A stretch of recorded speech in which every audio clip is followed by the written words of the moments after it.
whenever we contract our marketing focus and try to niche down, there's a part of us that rebels. Like, oh no, but I can help these people over here and these people over here. And not just who does it help and who does it not help? Because so many people can legitimately say, oh, this helps a gazillion people. Sure. But who does it help best? And who's most eager to really pay you for it? Who loves paying you for it? Who thinks they get a great deal? Hey, welcome to another episode of the Coffee Break Podcast, where our mission is to share business ideas, practices, and strategies while we enjoy our cup of coffee. Today's guest is Reuben Swartz, and he's going to be talking about improving your sales process, and not in a way that you probably are automatically thinking about.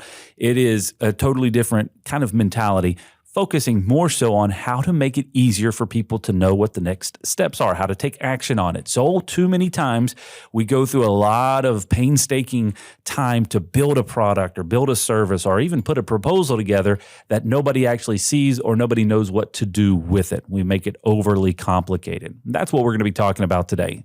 But before we do that, I do want to make it easy for you to stay connected and subscribe. If you haven't already, make sure you subscribe on our YouTube channel. Follow us on Facebook. We do a video version of this podcast every week, and I want you to be connected with it. Tons of videos on our YouTube page with information just like this and information around kind of what we do as an organization as well. Also invite you to subscribe on whatever podcast platform you're listening on right now. Or if you're not sure exactly which one you want to subscribe to, well, you can visit our website. Maybe somebody sent you this link and you're just not quite sure. Check out our podcast page. It's got links to all of the platforms that we're on, so you can find the one that best suits you. It's all available at Loc-Doc.net/podcast. Check that out. Subscribe on YouTube and Facebook, and we want to connect with you every week. We've got a brand new episode every Tuesday morning at 9 a.m. But right now, grab a notebook, grab a note on your device, take some notes, but also grab a cup of coffee because it's time for a conversation with Reuben Swartz on the Coffee Break Podcast. We got so much to say. We got a podcast to make. We're sipping on lattes, and it's time for a coffee break. It's time for a coffee break. Oh, yeah. Reuben, welcome to the podcast. Thank you for being here today. Thanks for having me, Chad. I'm excited. There's a couple of things that I check out whenever we have remote guests. One, I get to enjoy your bookshelf. I've got a small miniature version of my bookshelf over here on the desk, but I can see some of the books that you have in the background, and then you have a lot of yellow books. I'm very interested. What are the mass amount of yellow literature across the top of your bookshelf? That is about 25 years of National Geographic. Oh, wow. That's incredible. So this is a hobby of yours? I don't know if it's a hobby. It's just the one thing that I have been reading for 25 years, and I always make time for one way or another because it just kind of breaks me out of my bubble. There you go. And you can't give up on it now. That's right.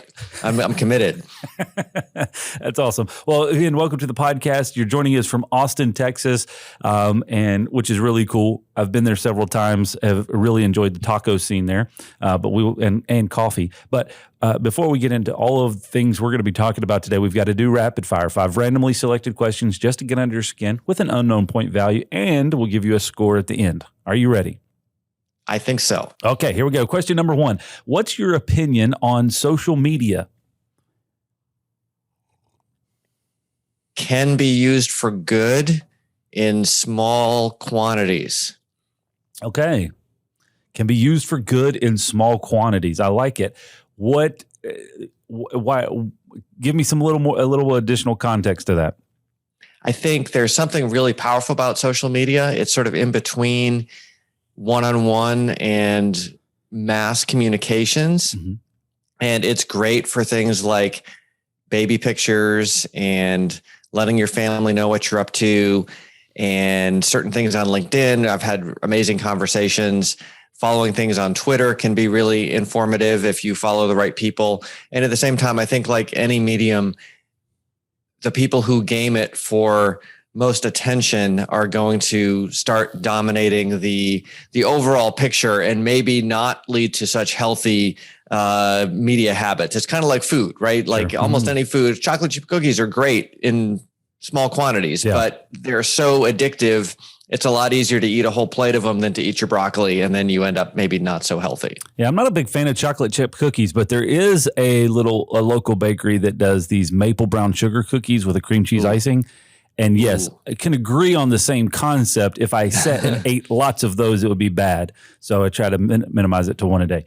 But anyways, I think it's an interesting concept, and I think I've been on one side of the pendulum or another with social media. It can be so time consuming, but it is also a great, if you figure out kind of whatever that formula is that works for you, it's a great component of your personal brand or your business brand, right? But I think I think a lot of people swing on it is everything or it's nothing. But I do think it is a component of it used wisely. Maybe that's I think you said something important. When it's an extension of you, right? You are connecting with people the way you would in real life. You just happen to do it online. That's great. I think what happens is a lot of people put on masks or put on some version of themselves that maybe they wish they had in real life, and that they just kind of fall down a rabbit hole. Ooh. Well, I mean, that could be a whole podcast in and of itself, but let's move on to second question of rapid fire. How long did it take for you to come up with your current signature? Are we talking about the way I write or my email signature? Just checking. These are really random questions, so I have no idea. You can choose which way you want to go with it. I think my signature took about 3 seconds to come up with, and people always ask me if I'm a doctor when they see it. Yeah, so it's very, very easy to replicate. Okay, question number 3. If you had an extra hour of day that had to be allocated to one specific person, or specific purpose, how would you use it? Oh, gosh. Right now, I would probably use it to work. To just work in general. Like if I could have 1 hour with no one interrupting me, I would like spend that on deep work. I like it. If I had 1 hour every day that I could be allocated to one specific person or purpose, I would choose exercise. Because that's the one thing that I feel like always gets squashed out of the day, like some type of a physical or mental exercise. I've been there, and one of the things that I did is I started putting that on my calendar, even at the expense of work. Oh yeah, even at the expense of anything else. So I'm now in a place where I'm not exactly in rock star shape or anything, but 5 years ago that would have been my answer. Yeah, because you just had to make it part of your day. Yep. Well, maybe that's part of the magic question there. All right, question number 4. What's one thing that you think you should be doing more often? Meditating. Okay. I listened to I'm in the middle of a book right now, and it was talking about intentional time to think, setting that aside as part of your leadership mantra, right? Or your just overall schedule is having set aside time to think. And I think it's something that's definitely overrated or underrated, right? That we just don't make it a priority, which is really cool. Okay, last question. Question number 5. What's your story about a time that you broke the law? I've never broken the law. I'm an angel. Really? I don't know. I'd say there's a bunch of speed limits that might have potentially been bent or broken or something like that. So that's the worst, is just some speeding limits. Speeding yeah, limits. I mean, I don't think I've done anything too terrible. Have I inhaled? Yes. I don't know whether I guess technically that's, some people would consider that worse than a speed limit, but I don't even know that I'm sure that there's plenty of things, but nothing can come to mind, or nothing that I've ever been caught for. So besides, as far as we know. Okay, great. Well, they're random questions and they're rapid fire. So thank you very much for participating. We'll give you a score of 894. Congratulations. Oh, excellent. Well, let's get into the conversation today. So you've got a couple of different things going on in your world. I want to kind of break into it because I think we were just chatting a little bit before we started recording, and one of the interesting things, and maybe this will be kind of the point of the conversation today. So, just trying to start with the point and then we'll kind of unpack it. You can have the greatest product or the greatest service in the world, but if you don't have a client base, then you're immediately set up for failure, right? So that's kind of the point in the topic that we're going to get to. How is that relevant to you, Reuben? Well, I think there's so many people who love doing what they do, serving their clients, but hate the process of getting clients. Mm-hmm. It feels icky. It feels gross. They're really uncomfortable with it. So I'm told. And so they kind of sit there and hope that a referral is going to come in this week. Mm-hmm. And I did that for years. And the deep irony for me was I was a sales and marketing consultant for the Fortune 500. I was helping some of the most successful companies on the planet do better at sales and marketing. Mm-hmm.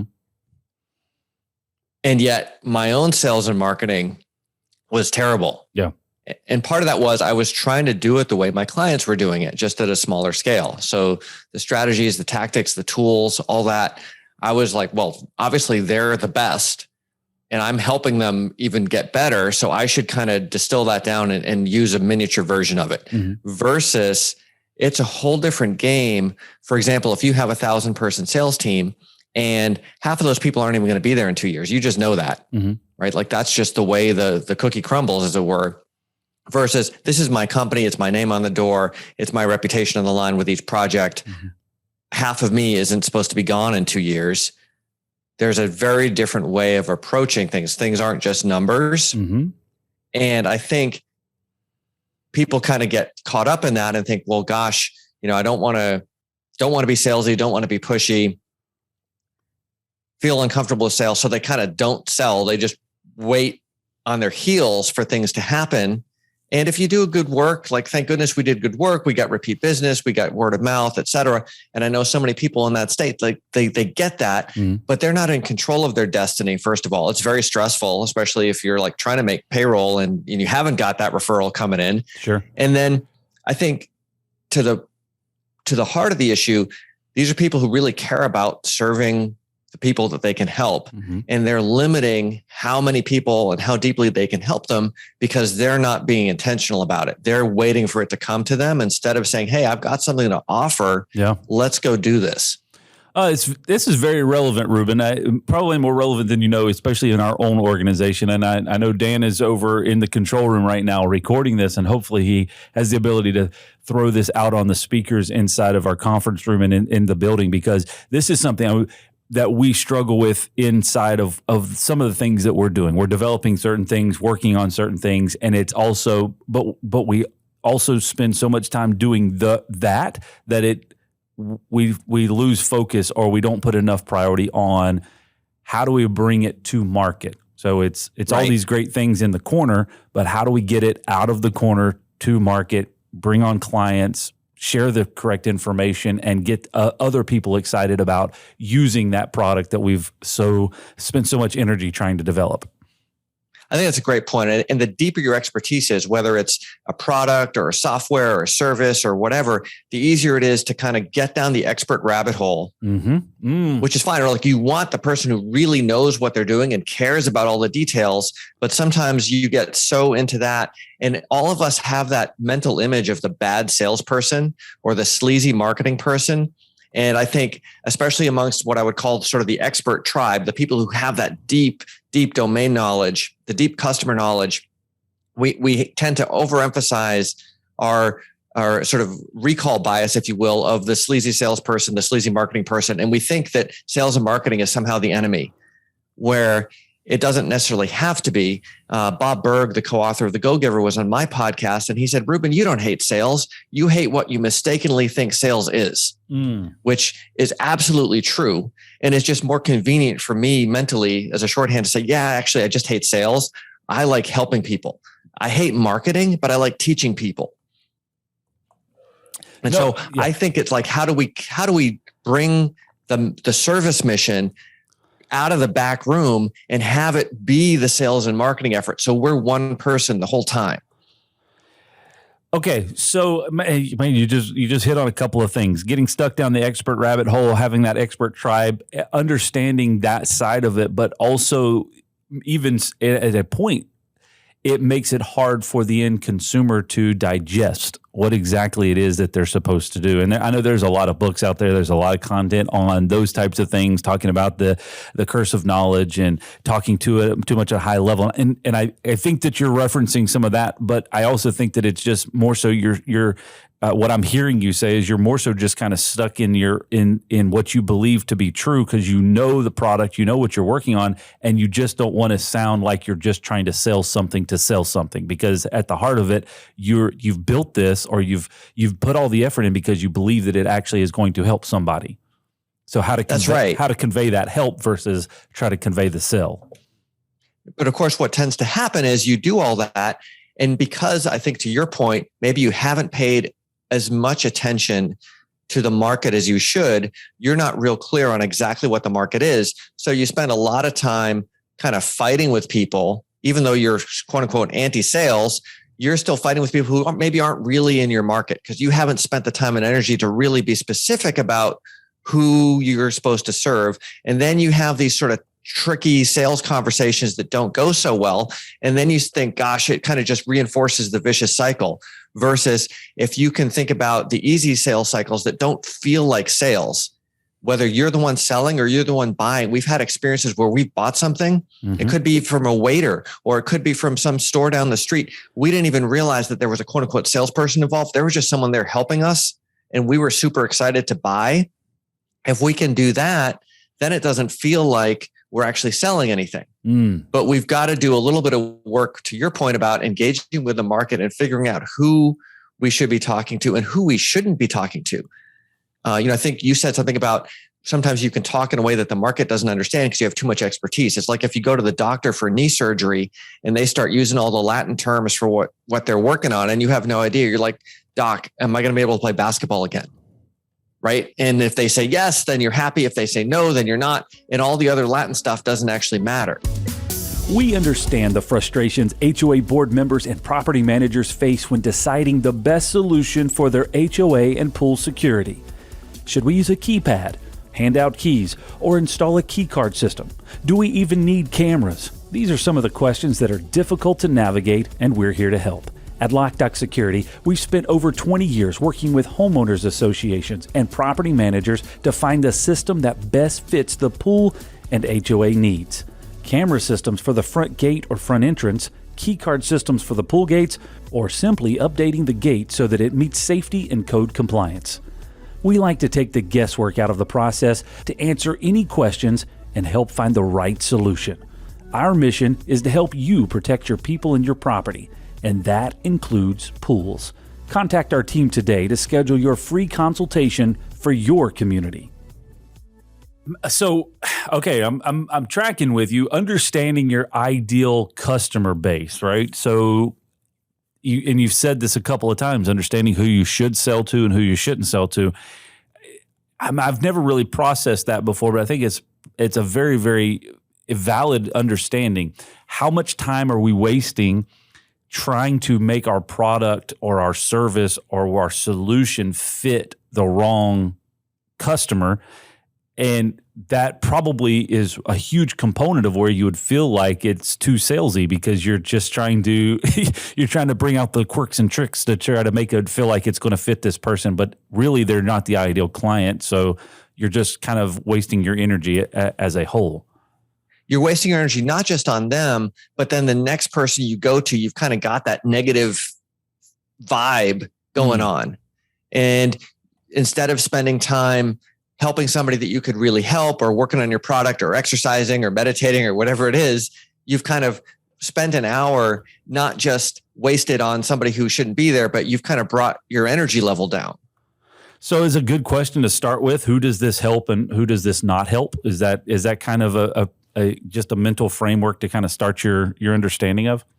Yeah, I think that's really important. And not just who does it help and who does it not help, because so many people can legitimately say, oh, this helps a gazillion people. Sure. But who does it help best? And who's most eager to really pay you for it? Who loves paying you for it? Who thinks they get a great deal, right? The way I think I became convinced, because I was telling my customers this for years, and at the same time struggling with it myself. I think we have this evolutionary wiring that makes it hard for us to limit ourselves. We're wired for scarcity. And so whenever we contract our marketing focus and try to niche down, there's a part of us that rebels. Like, oh no, but I can help these people over here and these people over here. And like I help so many people. And that may be true, but the way I kind of got around that wiring in my own head was to think instead of small versus large market, because really even the small market is great. And you can always expand from there, right? Like that's BS. That's not really the problem. It's just my own head talking. But do I want sales and marketing to be easy or hard? And I know that I hate it when it's hard. And that's the thing that sucks. That's the whole thing that I'm trying to get away from versus when it's so easy, it doesn't even feel like sales and marketing. That's great. That's fun. So instead of thinking, am I going to have a small market or a large market? Let's think of it as, do I want sales and marketing to be easy and fun, or do I want it to be this awful slog? Yeah.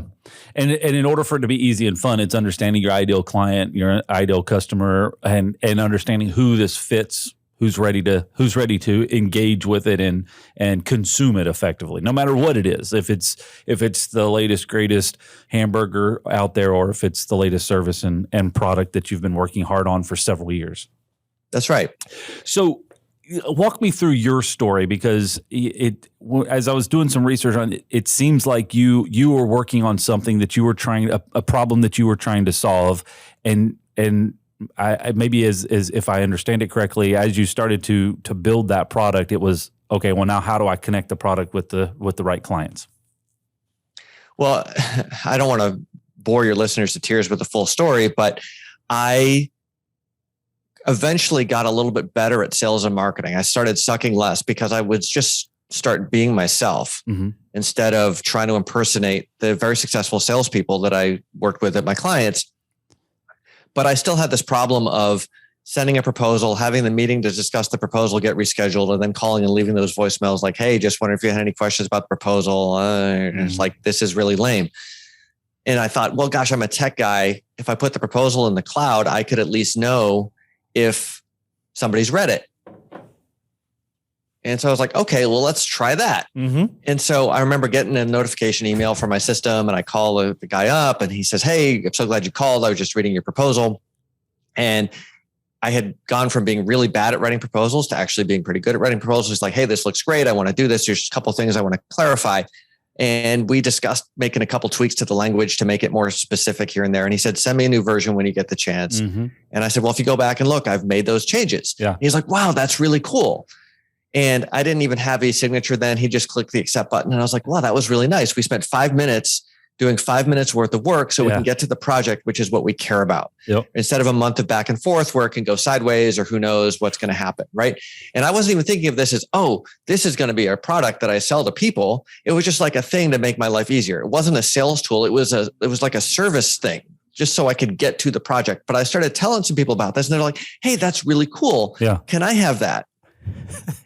And so I was like, well, gosh, I'm a software guy. Like, really, I don't want to be doing anything other than building software. So sure, that sounds like a good idea. And then I did exactly what you were referring to, right? I started trying to figure out who would be a good fit for this. And of course, I made a ton of mistakes.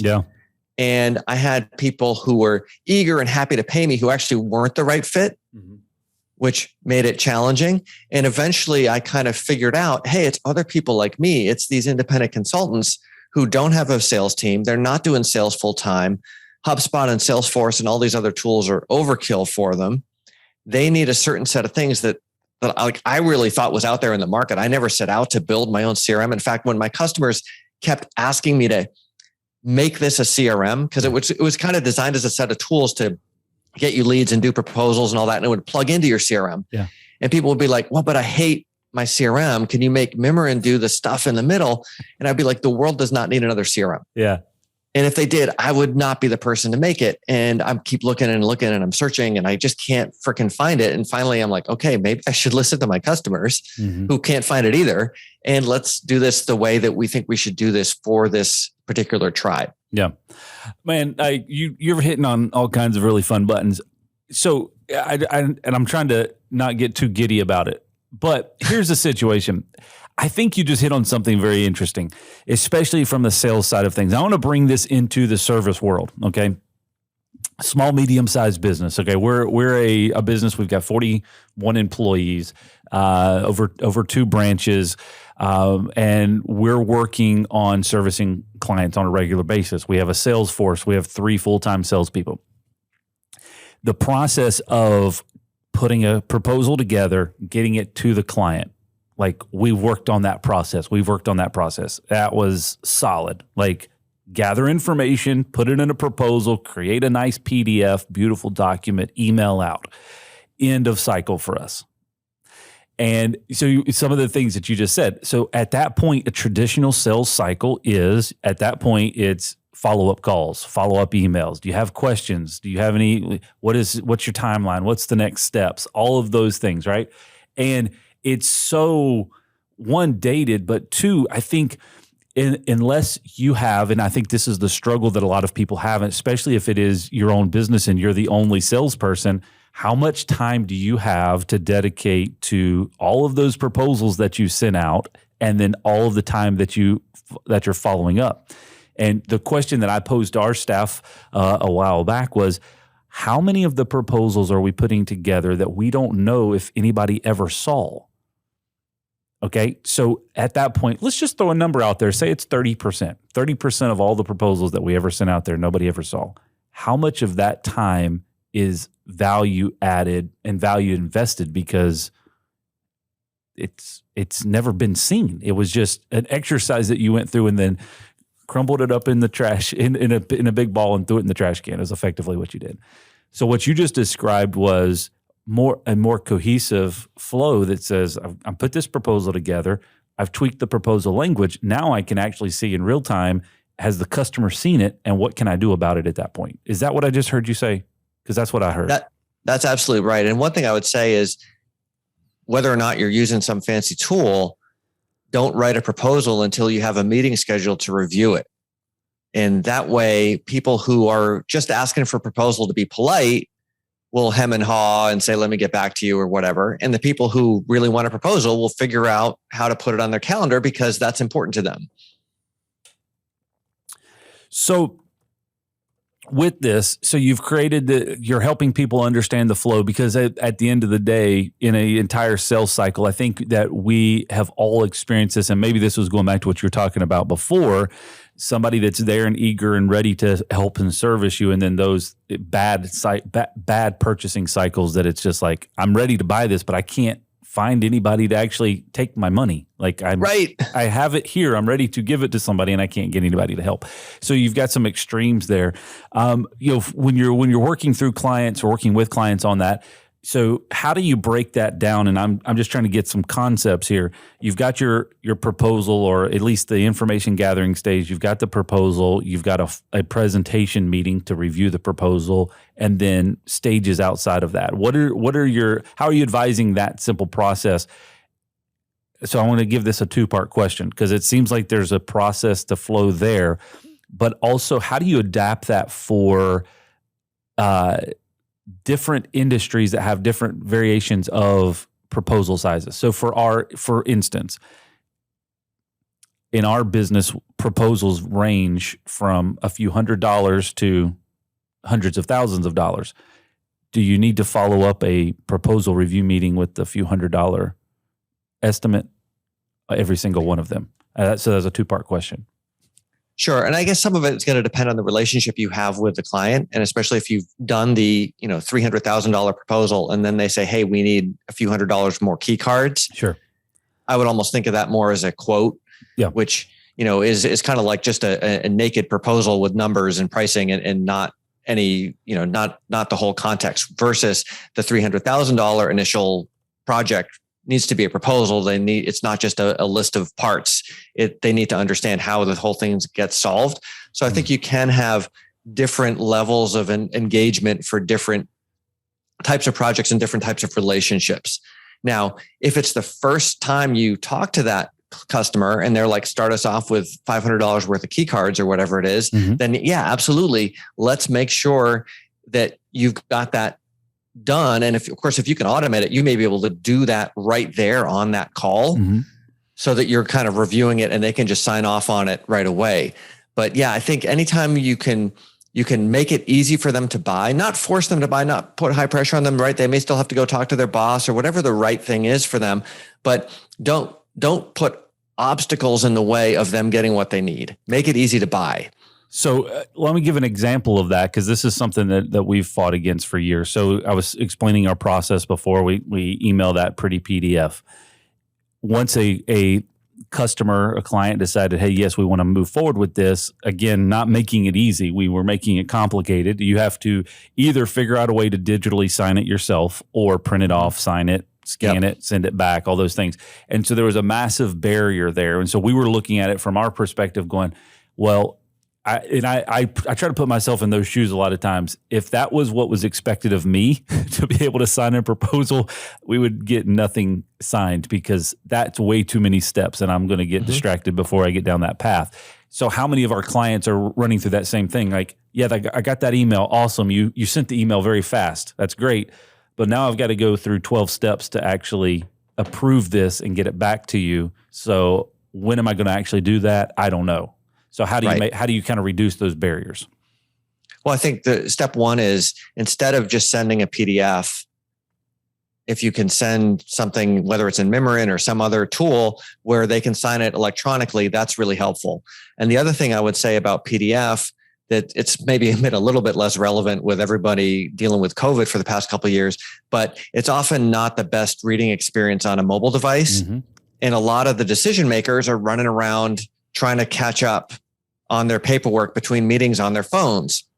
So let's make it easy for them to read and understand and sign this on wherever they might be, right? Like, let's not make it, and this is something that's kind of a bugaboo of mine, both on the proposal side and on the lead magnet side on people's websites, is like they put so much energy into this beautiful 12-page PDF that looks gorgeous on your big monitor. And then when prospects are trying to read it, they're like pinching and zooming and all that. And then they finally get real frustrated when they're on their phone, which is where they're actually trying to read it. Yep.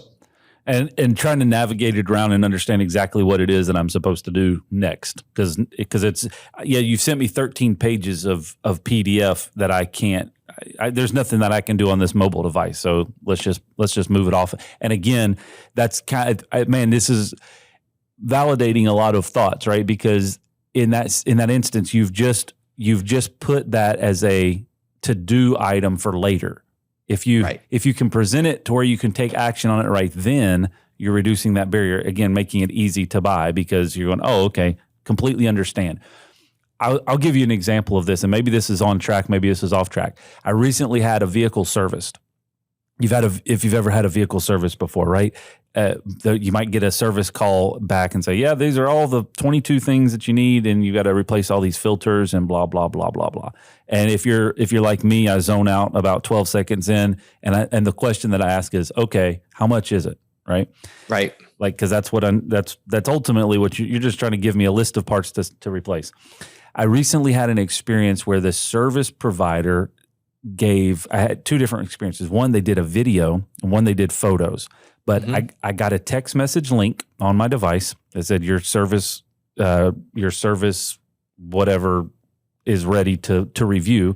You click on it, and it was a video of the service tech going around the vehicle saying, here's your tire measurements, here's your brake measurements, here's this, blah, blah, blah, blah, blah, all of the things that we've just checked, and here's what you need to take action on. If you want to do it, hit approve. Right. Totally different experience. And so if you compare those two things back and forth, it's something easy to take action on. You understand exactly. There's no question about what's wrong or what's going on, because it's all in video proof or photo proof, and then you can take action on it. How do we take that process to all of our businesses? Because that's ultimately what all consumers want to know, is how can I easily take action on this? Sure. Well, a couple things. I think one is we have to make sure that we are talking in their language. So one of the things that I say, we're kind of fixating on the proposal part of the whole sales and marketing process here, but that's all right. The proposal is a story, not a brochure. And the hero of the story is the buyer, not the seller. All too often, you see these proposals where it's like 20 pages of brochure, and it's like, I have no idea if this person even understands my problem. Like, I thought we had a great conversation, and now I get this brochure, and they're asking for $200,000 or whatever it is.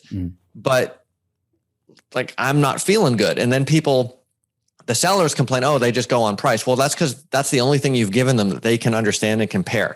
Versus you tell the story from their perspective, where you are the sort of the Obi-Wan Kenobi to their Luke Skywalker, and they should be able to read through the proposal in a couple of minutes and say, yeah, you get it. You understand why we're in this situation, what we're trying to do. You're showing me how we achieve what we want.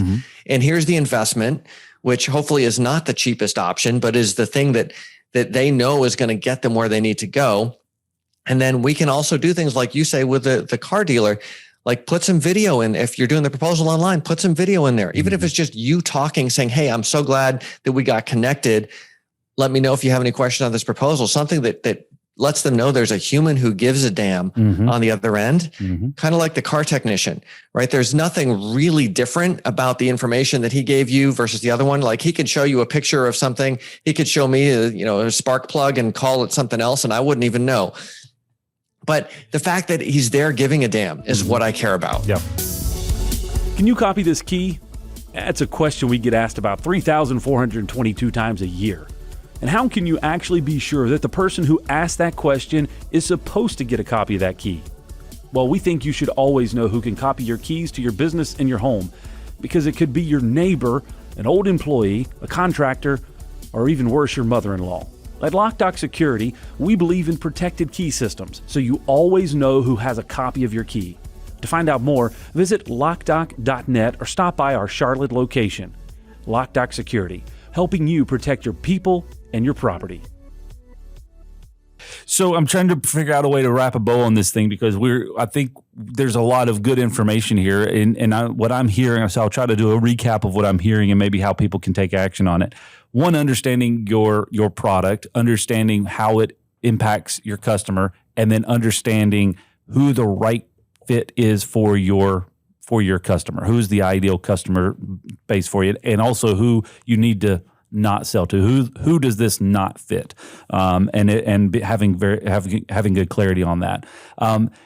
Getting to a point of understanding how can you tell a story of how this proposal is going to improve whatever it is that you've been discussing with it, understanding that you're an advocate for them, and then making it easy, kind of removing some of those barriers on what are the clear next actions so that we can move forward on this. That's right. I think that extends all the way to the beginning of you define who your market is.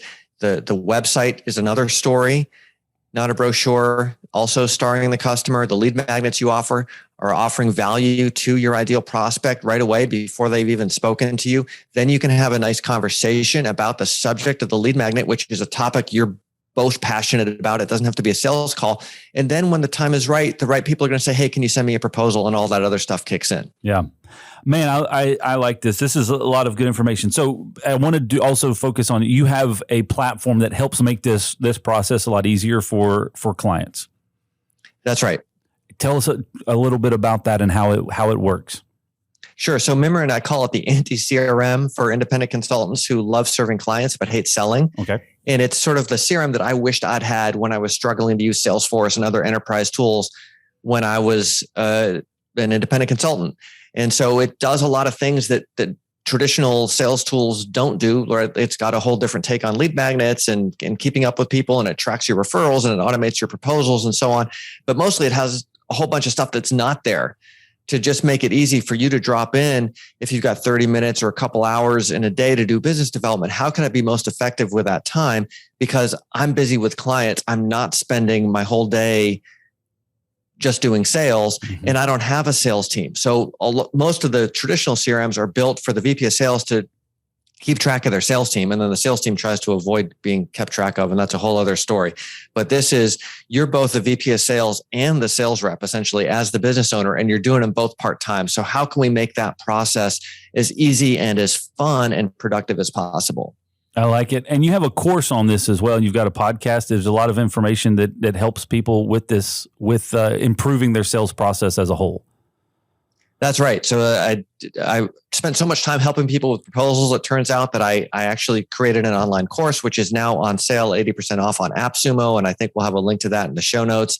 And I've got a podcast as well, Sales for Nerds. And I love the Coffee Break podcast. I love that we can do it early in the morning. On my podcast, we drink wine, so we have to schedule it a little differently. I could see that. That would definitely be a thing. Well, man, I definitely appreciate it. Lots of good information here. It's even challenging kind of our thought process on how our portal is looking and working for our customers, and how we can make it even more so focused on kind of the story that we're trying to solve and bring that to light. So definitely appreciate your time today and information, and look forward to staying connected with you and continuing to improve on basically the customer experience for our clients. Awesome, Chad. It's been such a pleasure. Reuben, thanks again for your time today. Man, it was awesome. I've got a page of notes here. I'm enjoying taking notes on these podcasts and then applying them in our business, sharing them with some team members here as well. Lots of good insights from our guest that we've had over the past several months. Make sure you go back and check out the other episodes as well. Lots of good information on productivity management, on just staying focused on yourself as an individual, understanding your blind spots. There's lots of really good information on our previous podcast, and we've got tons of great guests lined up for the future. So make sure you're subscribed so you don't miss a single episode. There's a new one every Tuesday morning at 9 a.m. We'll see you next time right here on the Coffee Break Podcast.